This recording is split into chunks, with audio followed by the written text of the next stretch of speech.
10 ते 32 हा शास्त्र भाग आहे. आणि आजचा आपला विषय आहे the God of history and you. इतिहासातला देव आणि तुम्ही. इतिहासातला देव आणि आपण. The God of history and you. आणि शास्त्र भाग आहे उत्पत्ती 11 10 ते 32. Genesis 11 10 to 32. आणि सध्या आपण उत्पत्तीच्या पुस्तकाचा अभ्यास करत आहोत. आणि मला गंमत वाटते, हसू येतं की काही जण म्हणतात की प्रगटीकरण शिक. उत्पत्ती जर नीट समजलं नाही तर प्रगटीकरण कसं काय समजणार नाही. म्हणून उत्पत्ती हा प्रारंभ आहे, सर्व गोष्टींची सुरुवात आहे. आणि हा जो शास्त्र भाग आज आपण पाहिलेला आहे, आज आपण पाहणार आहोत, तो सहसा कोणी वाचत नाही. मी सुद्धा फारसा वाचतो. कोणी त्यावेळेस असं म्हटलेलं आहे, हिस्ट्री इज हिज स्टोरी. हा देवाची कथा आहे. कारण इतिहासावरून आपल्याला समजतं की देव परमेश्वर देशांवर, राष्ट्रांवर, जगावर कसं राज्य करतो, कशा रीतीने त्याचे उद्देश, त्याचे हेतू पृथ्वीवर जगात सिद्धीस नेतो. इतिहास हा माझा आवडता विषय नव्हता शाळा कॉलेजमध्ये, परंतु इतिहास हा काही प्रमाणात आवडत होता. परंतु इतिहास समजणं महत्वाचा आहे, आणि विशेष करून पवित्र शास्त्रात. कोणाचा तरी माईक चालू आहे, आवाज येत, त्यांचा माईक बंद करा, तिकडून म्यूट व्हा. विशेष करून पवित्र शास्त्राचा इतिहास समजणं महत्वाचा आहे. इतिहास का महत्वाचा आहे? इतिहास का लोकांना आवडत नाही? कारण इतिहासात गावांचे नाव आहेत, व्यक्तींचे नाव असतात, तारखा असतात, वर्ष असतात. आणि मग आपल्याला असं वाटतं की त्याचा आपल्याशी आज काय संबंध. आणि म्हणून बऱ्याच वेळा लोक इतिहास स्टडी करण्याकडे, इतिहासाचा अभ्यास करण्याकडे दुर्लक्ष करतात. परंतु पवित्र शास्त्राचा इतिहास समजून घेणं आवश्यक आहे. कारण जर तो समजला तर देव जगामध्ये, पृथ्वीवर कशा रीतीने त्याच्या योजना सिद्धीस नेतो हे आपल्याला कळेल. म्हणून पवित्र शास्त्राचा इतिहास समजणं हे महत्वाचं आहे. आणि पृथ्वीवर, जगामध्ये परमेश्वर कसं कार्य करतो, त्याच्यामध्ये आपण त्याच्या उद्देशात, त्याच्या योजनेत कुठं बसतो, कुठं फिट होतो हे पण आपल्याला कळतं. की आपण कशाला जन्मलेला आहोत, आपल्या जीवनाचा उद्देश काय आहे, आपल्या जीवनासाठी त्याची काय योजना आहे, हे आपल्याला तेव्हा कळतं जेव्हा देव कसं कार्य करतो इतिहासात, जगात आणि मनुष्यांच्या जीवनात, जेव्हा आपण अभ्यास करतो तेव्हा. आता उत्पत्ती 11 10 ते 32 याच्यामध्ये नुसती वंशावळी आहे, शेम पासून तर अब्रामापर्यंत. तुम्हाला आठवत असेल, नोहाचे 3 पुत्र शेम, हम, याफेत, त्याच्यापासून सध्याचं जे जग आहे ते निर्माण झालं. वेगवेगळे देश, राष्ट्र निर्माण झाले हे आपण पाहिलं. आणि ह्या शास्त्र भागात 10 ते 32 वचनात फक्त वंशावळी आहे, कोणाला कोण झालं, कोणाला कोण झालं त्यांचे नाव. आणि हे वाचल्यावर आपल्याला असं वाटतं की हे का लिहिले, कशासाठी, काय संबंध. ते नाव आपल्याला नीट वाचता पण येत नाही, आणि आपल्याला वाटतं की हे नाव, हे लोक कोण होते, काय संबंध. परंतु हे जर देवाच्या वचनात आहे, तर देवाच्या वचनात कोणताही शास्त्रभाग, कोणतेही वचन उगीच किंवा व्यर्थ लिहिलेले नाही. किंवा त्याला दुसरे पत्र 3ऱ्या अध्यायात म्हटलंय की संपूर्ण शास्त्र बोध, सुधारणूक आणि वाढ वगैरे या गोष्टीसाठी महत्वाचा आहे. आपण वाचू तिमोथेला दुसरे पत्र, याचा 3रा अध्याय 16 वचन, 2 टिमोथी 3:16. प्रत्येक ईश्वर प्रेरित शास्त्रलेख, प्रत्येक हा शब्द अंडरलाईन करा. 2 तिमोथी 3:16. प्रत्येक ईश्वर प्रेरित शास्त्रलेख सद्बोध, दोष दाखवणे, सुधारणूक, नीती शिक्षण याकरिता उपयोगी आहे. प्रत्येक काही आवडते वचन नाही जे आपण पाठ करतो, ज्याच्यावर वारंवार वाचतो, तर प्रत्येक सर्व जे शास्त्रात दिलेले आहे ते सर्व देवाचं वचन आहे आणि ते सर्व महत्वाचं आहे. म्हणजे उत्पत्ती 11 मध्ये लिहिलेली वंशावली देखील महत्वाची आहे. नाही, कोणीतरी ऐकत आहे, कोणीतरी माझ्या सोबत आहे. Hallelujah, hallelujah. तरी वंशावळी कशासाठी इथे लिहिलेले आहे? कोणाला कोण झाला, कोणाला कोण झाला, की देव त्याच्या योजना इतिहासात देव कसं कार्य करत आलेला आहे, कसं तो कार्य करतो आणि त्याच्या योजना स्थितीस नेतो हे आपल्याला कळावं. आणि देवाने आपल्याला प्रभू येशूच्या द्वारे त्याच्या तारणात बोलावलेलं आहे, त्याच्या राज्यात बोलावलेलं आहे. आपण त्याच्या योजनेत आहोत. आपलं जर तारण झालेलं आहे, आपण जर त्याचे पुत्र आणि कन्या आहोत,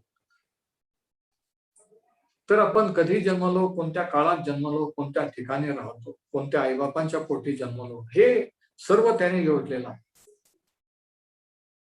आणि म्हणून हे महत्वाचं आहे. आणि हे कळल्यानंतर आपल्या जीवनाला एकदम अर्थ येतो. जेव्हा आपल्याला वाटतं की मी कोणीच नाहीये, मी काही देवाच्या दृष्टीने कोणाच्या दृष्टीने महत्वाचा नाही, एकदम आपल्याला आपलं महत्व समजायला लागतं. Praise the Lord.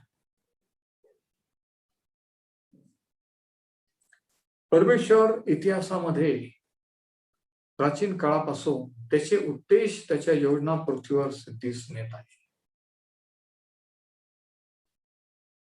त्याची मुख्य योजना आहे की मानव जातीचं तारण. त्याची इच्छा नाही कोणाचा नाश व्हावा, तर प्रत्येकाने त्याच्याकडे वळावं. आणि ही तारणाची योजना तो इतिहासात घडवून नेताना आपण पाहतो. आता इब्री भाषेमध्ये उत्पत्ती साठी जो शब्द आहे मुख्य, तो आहे वंशावळी किंवा इतिहास.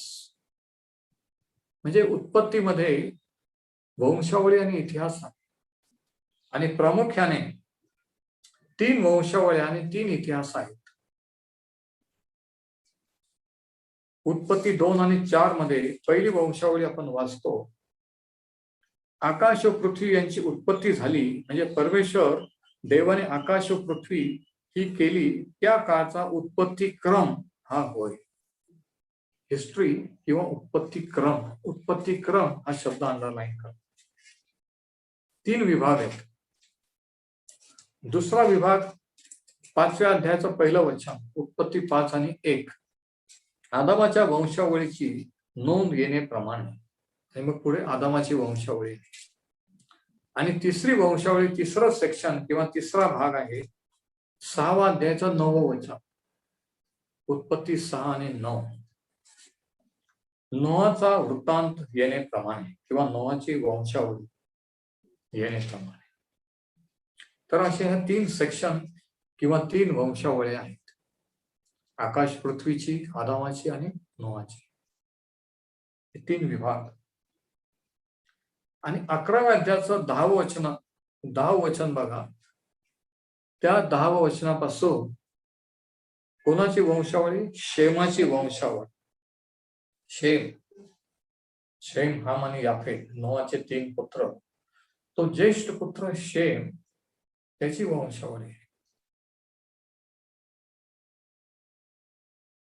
आणि ह्या वंशावळीमध्ये महत्वाचा व्यक्ती ज्याच्यावर इथून पुढे फोकस परमेश्वर करणार आहे, ती व्यक्ती आहे अब्राहम. पहिली व्यक्ती अब्राहम. आणि नंतर इझाक, याकोब वगैरे. शेम, हाम आणि याफेत, शेमच्या वंशावळीतून इस्रायल राष्ट्र, अब्राम इस्रायल राष्ट्र, संदेष्टे आणि प्रभू येशू ख्रिस्त हा जगात. म्हणून त्या 3 पुत्रांपैकी शेमची वंशावळी महत्वाची. शेमचा घराणा हे धार्मिक घराणा आहे.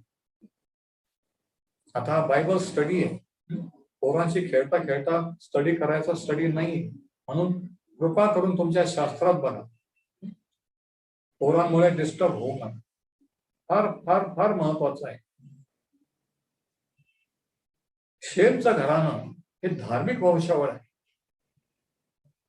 त्याच्यातून अब्राम, त्याच्यातून इस्रायल राष्ट्र, त्याच्यातून संदेष्टे, त्याच्यातून इस्रायल लोक आणि त्याच्यातून इस्रायलचा मसीहा प्रभू येशू ख्रिस्त. म्हणून शेमची वंशावळ ही महत्वाची आहे.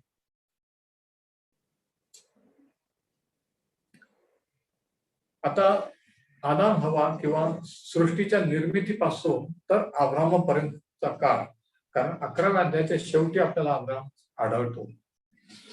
म्हणजे अध्याय 1 ते 11, या 11 अध्यायामध्ये 2000 वर्षाचा कालावधी गेला. घेऊन घ्या, महत्वाचा पॉईंट. अध्याय 1 ते 11 2000 वर्षाचा काळ. जग निर्माण केल्यापासून आदाम हवापासून तर अब्राम 2000 वर्षाचा कालावधी. आता अब्राम देवाच्या दृष्टीने, जुन्या कराच्या दृष्टीने, नव्या कराच्या दृष्टीने महत्वाचा आहे. अब्राहम इस्रायल राष्ट्राच्या दृष्टीने महत्वाचा आहे. अब्राम नव्या करात महत्वाचा आहे. अब्राम पृथ्वीवर इस्रायलाच्या दृष्टीने महत्वाचा आहे. आणि कारण तो इस्रायल राष्ट्राचा पिता आहे, त्याच्यापासून इस्रायल देश किंवा राष्ट्र निर्माण होते. नव्या करात अब्राम महत्वाचा आहे, कारण प्रभूवर विश्वास ठेवणारे तुम्ही आणि मी हे विश्वासाने अब्रामाची संतान आहे. म्हणून विश्वासाने आपण नव्या करात येशू ख्रिस्ताच्या द्वारे आपण अब्रामाच्या वंशावळीत येतो, त्याची संतान. आणि अब्राम नव्या करात स्वर्गाच्या दृष्टीने महत्वाचा आहे. तुम्हाला माहित आहे का, कोणाचा तरी आवाज येतोय? स्वर्गाच्या दृष्टीने का महत्वाचा आहे? अब्रामाच्या उराशी.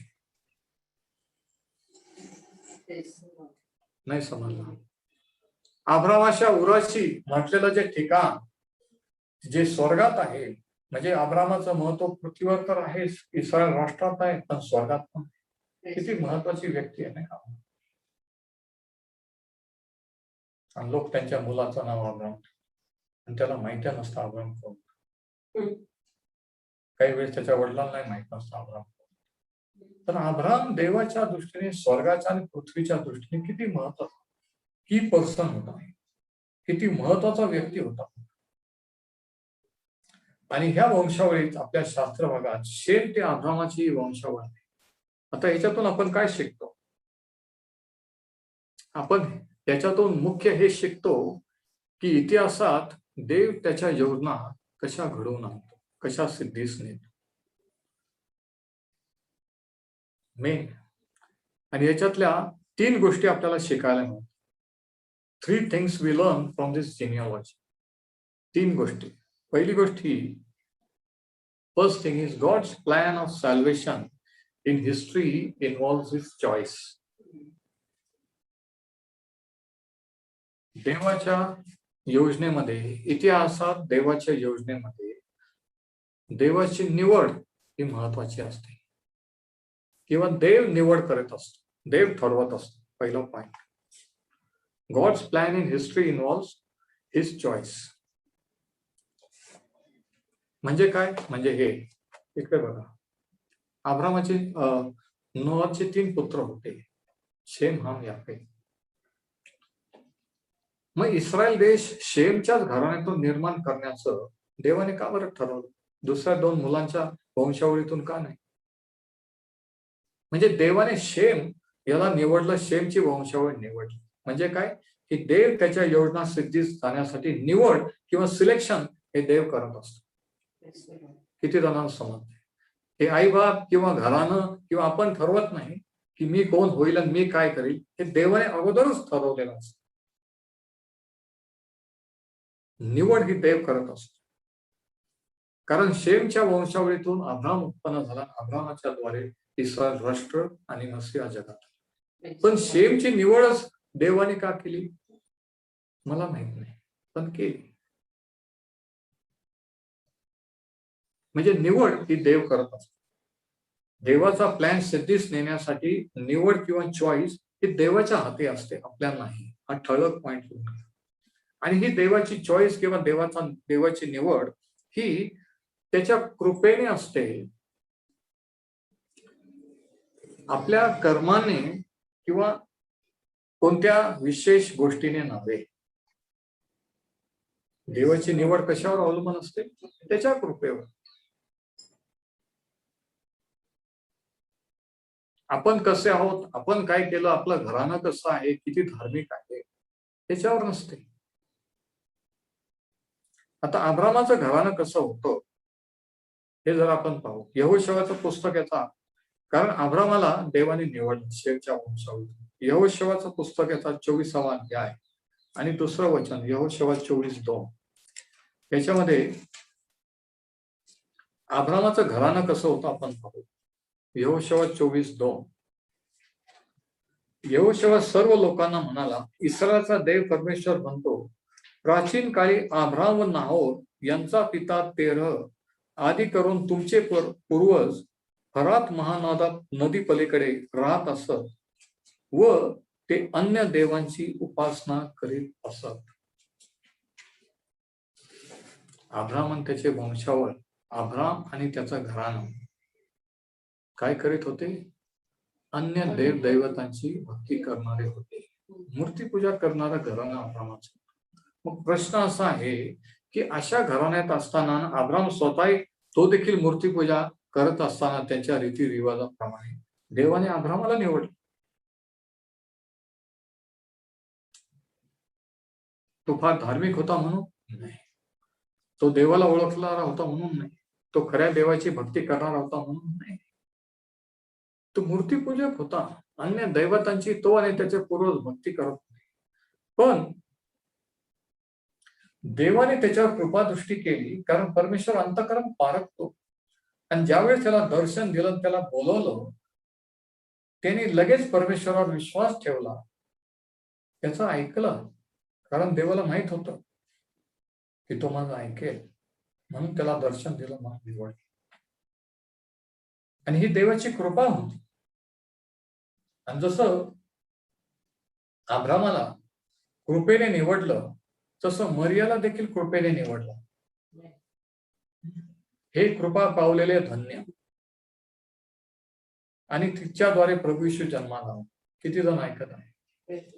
ती काही सर्व पोरींमध्ये धार्मिक होती म्हणून नाही, ती कृपा पावली, तिच्यावर देवाची कृपा दृष्टी झाली म्हणून.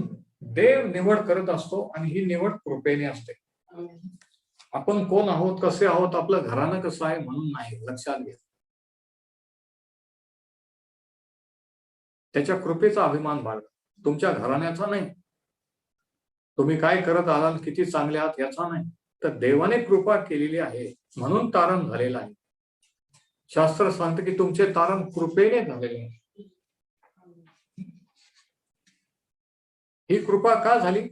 तर देवाने निवड केली म्हणून. पहिला पॉइंट, पहिला धडा आपण हाच शिकतो या वंशावळीवर, की देवाची निवड, देवाची योजना सिद्धीस नेताना निवड तो करत असतो. निवड ही देवाच्या हातात असते. आता उत्पत्तीचा 11वा अध्याय 10वे वचन. शेमाची वंशावळ येण्याप्रमाणे शेम 100 वर्षाचा झाल्यावर जल प्रलयानंतर 2 वर्षांनी त्याला अर्पक्षद झाला. आणि मग कोणाला कोण झालं हे सर्व वंशावळ आहे, ते आपण वाचणार नाही. नंतर आपण वाचणार आहोत 24वे वचन. नाहोर 29 वर्षाचा असता त्याला 13 झाला. 13 झाल्यावर नाहोर 129 वर्ष जगला आणि त्याला पुत्र व कन्या झाल्या. 70 वर्षाचा झाला असता त्याला अब्राम, नाहोर व हारान हे झाले. अब्राम कोणाच्या वंशातला? शेमचा. शेम कोणाचा पुत्र? नोहाचा. लक्षात घ्या. उत्पत्ती महत्वाचा आहे का? हो.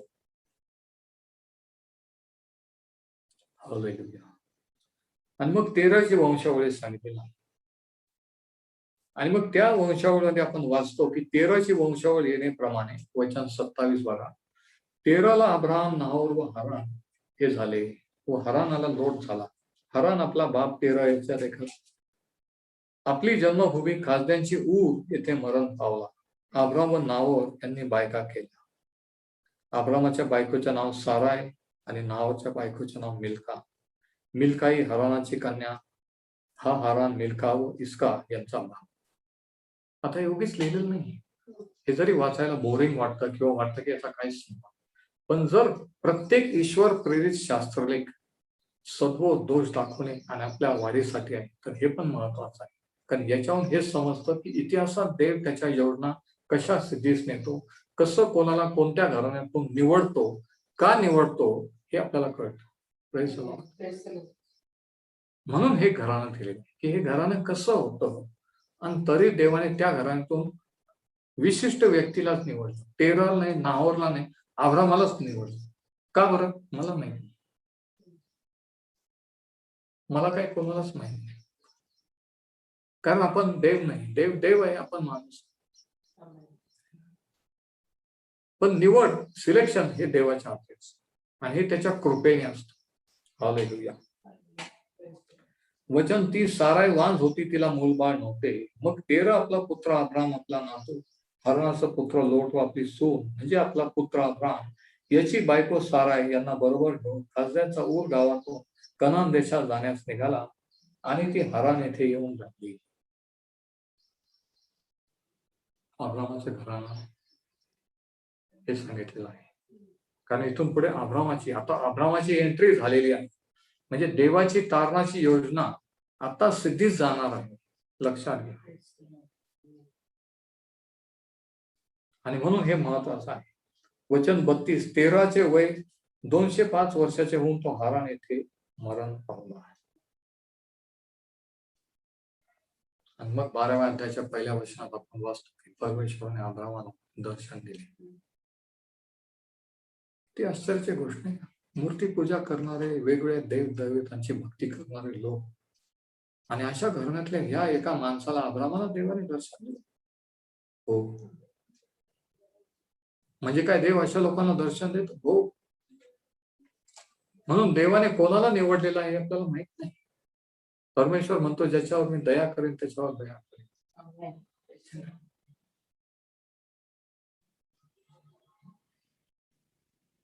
कोण कोणाची कशाची भक्ती करतो म्हणजे देव त्यांना निवडणार नाही असं नाही. बघा, तर पहिला धडा आपण काय शिकतो की देवाच्या योजनेत निवड ही देवाची असते, सिलेक्शन हे त्याचं असतं. दुसरा धडा हा की देवाची योजना सिद्धीस जायला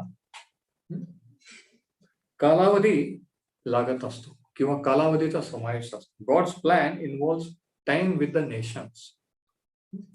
राष्ट्रांमध्ये किंवा देशांमध्ये कालावधीचा समावेश असतो देवाची योजना सिद्धीस जायला.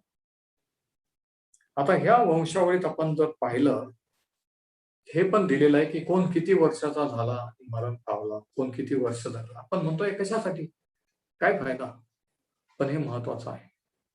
हे जर महत्वाचं आहे म्हणूनच देवाने त्याच्या वचनात लिहून ठेवलं. आणि जेव्हा आपण स्टडी करतो तेव्हा आपल्याला कळतं त्याचा, नाही तर आपल्याला वाटतं की ते उगाच लिहिलं. काय करायचं, कोण किती वर्षाचं मरण पावलं, नाही का. पण त्याच्यावर टाइम कॅल्क्युलेट होतो, कालावधी मोजला जातो की किती कालावधी, किती वर्ष चाललेले आहेत, किती वर्षाचा कालावधी उलटलेला आहे. उदाहरणार्थ आपण जर वाचलं, एक उदाहरण तुम्हाला देतो. 11 वचन. अर्पक्षद झाल्यावर शेम 500 वर्ष जगला. 10 वर्षाच्या शेवटी लिहिला शेम 100 वर्ष झाल्यावर त्याला 2 वर्षाने अर्पक्षद झाला. अर्पक्षद झाल्यावर शेम 500 वर्ष जगला आणि त्याला पुत्र व कन्या आला. आता शेम पासून तर अब्रामापर्यंत किती वर्ष गेले, किती वर्षाचा कालावधी हे आपल्याला माहित नाही, पण अर्पक्षद पासून तर अब्रामापर्यंतचा कालावधी जर आपण ह्याच्यावर मोजला, कॅल्क्युलेट केला तर 3.5 वर्षाचा काळ. 3.5 वर्ष लोटलेली. म्हणजे काय 3.5 वर्ष देवाने काहीच केलं नाही? देवाची योजना काही पुढे गेली? पण देवाने नेमलेला टाइम असतो, काळ असतो, वर्ष असतो. तो टाइम, तो कालावधी आल्यावरच देव कार्य करत असतो. आणि म्हणून काही वेळेस लोकांना असं वाटतं की देव कुठे आहे, काहीच होत नाही, जसं आहे तसंच चाललेलं आहे. शास्त्रात आपण टाइम पिरियड जर कॅल्क्युलेट केली तर अनेक वर्ष असं झालं की त्या काळात कोणीच संदेश नव्हता, काहीच नव्हतं. पण काहीच नव्हतं, काहीच होत नव्हतं म्हणजे देव कार्य करत नव्हता असं त्याचा अर्थ आहे? देव शांत बसला होता का विचार करीत आता काय करायचं? नाही. त्याने नेमलेला टाइम असतो, काळ असतो, त्या टायमिंगला, त्या काळातच तो ती गोष्ट करत असतो. म्हणून शास्त्र सांगतं की काळ व समय हे देवाच्या हातात. म्हणून प्रार्थना केल्यावर लवकर काही झालं नाही, उत्तर मिळालं नाही तर वेड्यासारखं करायचं नसतं. देवाने नेमलेला टाइम आहे, त्यावेळेस ते घडून येणार आहे, त्यावेळेस ते होणार आहे, वाट पाहायची असते. काळ व समय हे त्याच्या हातात. विश्वास धरून धीर धरायचा असतो. हालेलुया. तर देशांच्या बाबतीचा काळ 3.5 वर्षाचा काळ घेतला. त्याच्यानंतर व्यक्तींच्या बाबतीत सुद्धा जेव्हा व्यक्ती देव निवडतो त्याच्या योजना स्थिती जायला, त्या व्यक्तींच्या बाबतीत सुद्धा त्याने टाइम ठरवलेला असतो निवड करण्याचा, त्याच्याकडे बोलवण्याचा किंवा निवडण्याचा. त्यांना उदाहरण म्हणजे काय, 12 अध्यायाचं 4थं वचन बघ. उत्पत्ती 12:4. अब्रामाला देवाने कधी निवडलं बघ. परमेश्वराच्या आज्ञेप्रमाणे अब्राम निघून गेला व त्याच्याबरोबर लोट गेला. आणि आता ऐका, हरान येथून निघते वेळी अब्रामाचे वय 75 वर्षाचे होते. किती वर्षाचे? 75 वर्षाचे. आपण म्हणतोय कशासाठी लिहिले, काय करायचंय? अब्राम किती वर्षाचा करायचंय? जर देवाने लिहिलं ते महत्वाचं आहे. मग आपण शोधायचं, प्रार्थना करायची की का लिहिले प्रभू, मला प्रगटीकरण दे. मग प्रगटीकरण प्रश्न असा की अब्राम तरुण 20-25 वर्षाचा असताना का बरं देवाने नाही त्याला आठवलं, का नाही निवडलं? 75 वर्षाचं झाल्या होईपर्यंत देव का थांबला? परत त्याचं उत्तर हे आहे, ऐकून घ्या, की काळ व समय त्याने नेमलेला, त्याचा टाइम, त्याचा काळ आल्यावरच तो निवड करत असतो. बरेच वेळेस जे लोक देवाकडे वळतात त्यांना वाटतं, आणि मग शेवटी सत्य कळतं आणि मग इतका आनंद होतो त्याच्या तारणा त्याच्या, आणि असं वाटतं की हे जर मला अगोदर कळलं असतं तर किती बरं झालं असतं. पण आता तरी कळलंय आणि त्याने अनुभव दिलाय म्हणून देवाचे आभार. कारण कितीतरी लोक असे आहेत की त्यांना अजूनही कळलं नाही, अजूनही देवाकडे वळले. तर माझा पॉइंट असा आहे की 75व्या वर्षी देवाने अब्रामाला का निवडलं, 20-25 वर्षाचा असताना का नाही? एखाद्याचं म्हातारपणे का तारण होतं, आयुष्य वाया जातं बरबाद झाल्यावर का होतं? कारण देवाने त्यांच्यासाठी तो काळ नेमलेला आहे. त्याच वेळेस ते प्रतिसाद देतात, त्याच वेळेस ते रिस्पॉन्ड करतात, त्याच वेळेस ते ध्यानावर येतात आणि पश्चाताप करून देवाकडे वळतात. तोपर्यंत नाही. कोणी तरुणपणे देवाने निवडतात, तरुणपणे त्याच्याकडे वळतात.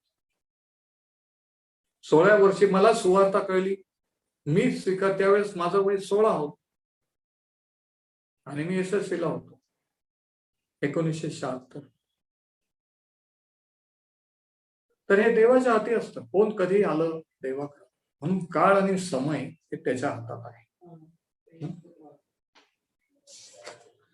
हा दुसरा धडा की देवाची निवड ही देवाच्या निवडीमध्ये कालावधीचा समावेश असतो, काळाचा समावेश असतो, टाइम. आणि हा काळ त्याने ठरवलेला असतो. कोणाला कधी त्याच्याकडे बोलवायचं आणि कोणाकडून कोणतं कार्य करायचं. त्याच वर्षी ती व्यक्ती देवाकडे येते आणि मग देव त्याच्या योजना त्यांच्याद्वारे दिसून येत असतो. Praise the Lord.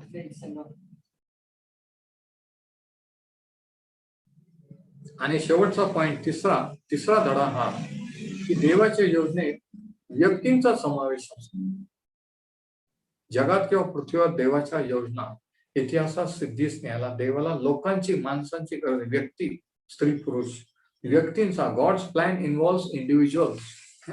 3 lessons, 3 things we learn from genealogy. First is God's plan of salvation in history involves his choice. पहिली गोष्ट ही की देवाच्या योजनेत इतिहासात निवड ही देवाची असते. दुसरा धडा हा की God's plan of salvation in history involves time. इतिहासात देवाच्या योजनेत कालावधी हा त्याने ठरवलेला असतो. कालावधीचा किंवा काळाचा समावेश असतो.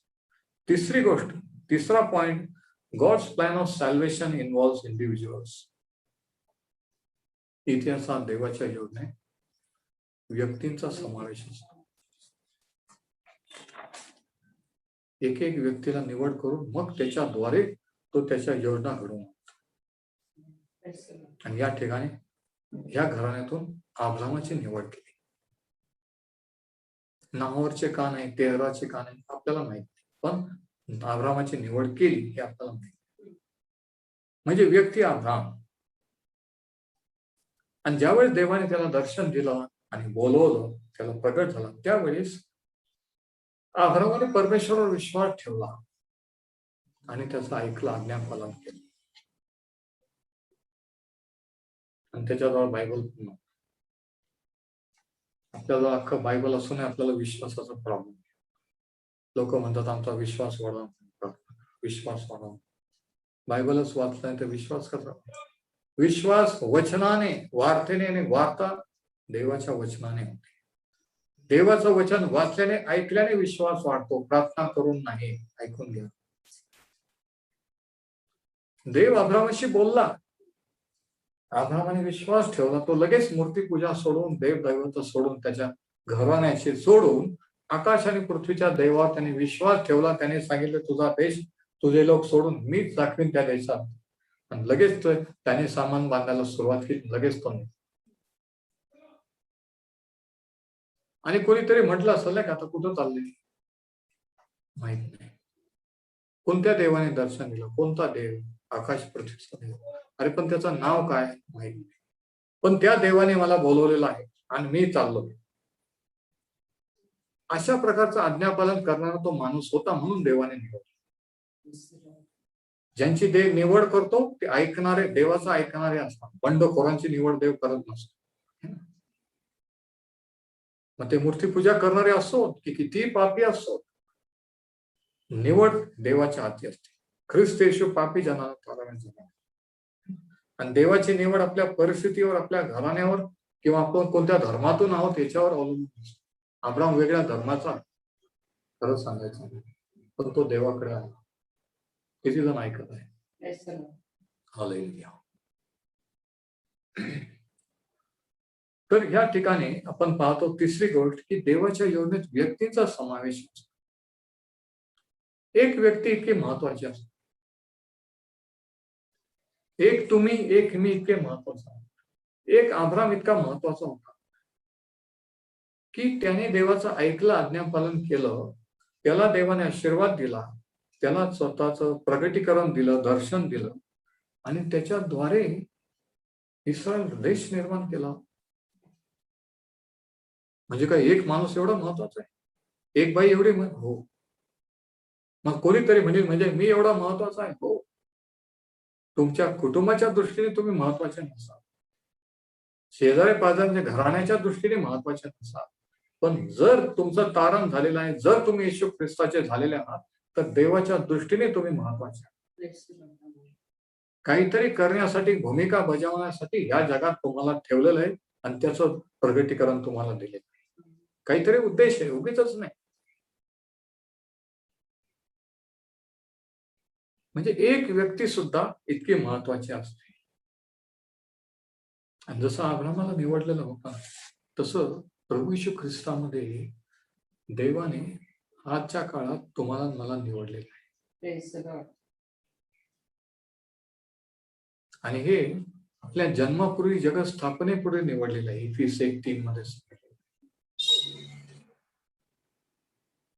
हे काही देवाने पाहिलं नाही की आता हा आज्ञा पालन करणार आहे, त्याचं घराणं चांगलं आहे आणि मग पाहिलं आणि मग निवडलं, तसं नाही.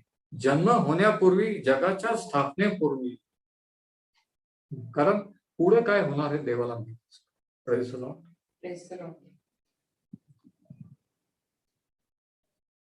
देवाच्या योजनेत आपल्याला जर निवडलंय, आपलं जर तारण झालंय, तर देवाच्या योजनेत, इतिहासात आणि ह्या काळात, त्या काळात अब्राहमाला निवडलं होतं, या काळात तुम्हाला मला निवडलं.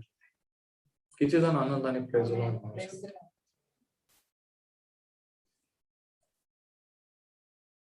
हे आत्मिक लोकांसाठी, जे आत्मिक आहेत त्यांना ही भाषा कळते. आत्मिक आणि धार्मिक याच्यामध्ये जमीन आसमानचा फरक आहे. प्रभू येशू म्हणतो, मी धार्मिकच नाही, पापी जनांना तारण. धार्मिकांसाठी तारण नाही. ते म्हणतात, प्रभू मी पापी आहे, माझ्यावर दया कर, माझी क्षमा कर. धार्मिकांनी येशू ख्रिस्ताला विरोध केला, धार्मिकांनीच त्याला क्रुसावर नेलं.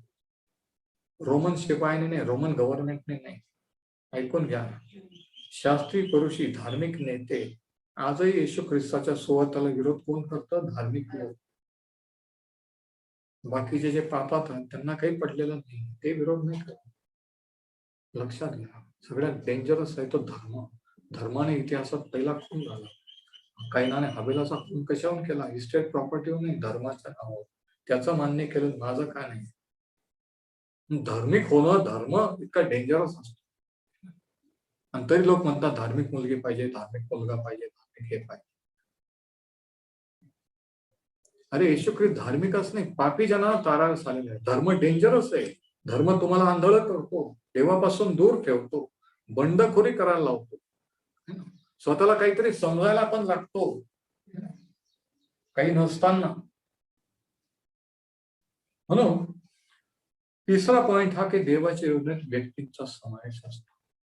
अब्राहम ही व्यक्ती देवाने निवडलेली, त्याच्याद्वारे इस्रायल राष्ट्र, त्या इस्रायल राष्ट्रातून संदेश त्याने एकविशे देवाचा पुत्र, आणि ह्या काळात त्याने तुम्हाला मला निवडलेलं आहे. किती विशेष आहे नाही का? आणि म्हणून इतिहासातला देव तो आज आपला देव आहे, तो तुमचा आणि माझा देव आहे. त्याने अब्राहमाला हात मारली, अब्राहमाने प्रतिसाद दिला, त्याचा आज्ञापालन. त्याने प्रश्न विचारले, कोणता देश, कोणता देव, तुझं नाव काय? त्यांनी म्हटलं नाही की मी अजून त्याला जाणून घेईल, मग आपण सामान बांधून ज्या देशाला सांगितलं तिथे. त्यांनी लगेच ऐकलं, लगेच आज्ञापालन केलं.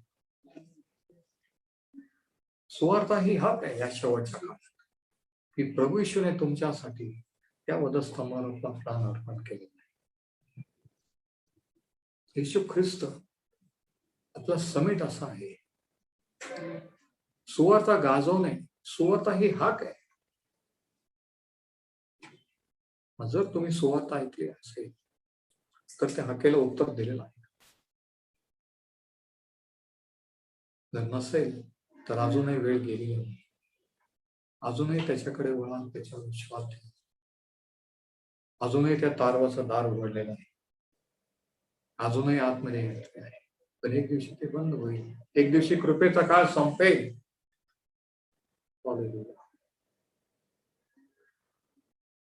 म्हणून इतिहासामध्ये देव अशा रीतीने कार्य करत असतो. आणि इतिहासाच्या ह्या काळात तुम्ही आणि मी जन्म, आणि ह्या काळात तुमच्या आणि माझ्याद्वारे तो त्याच्या योजना सिद्धीस. म्हणून आपण त्याचे आभार मानूया, प्रार्थना करूया.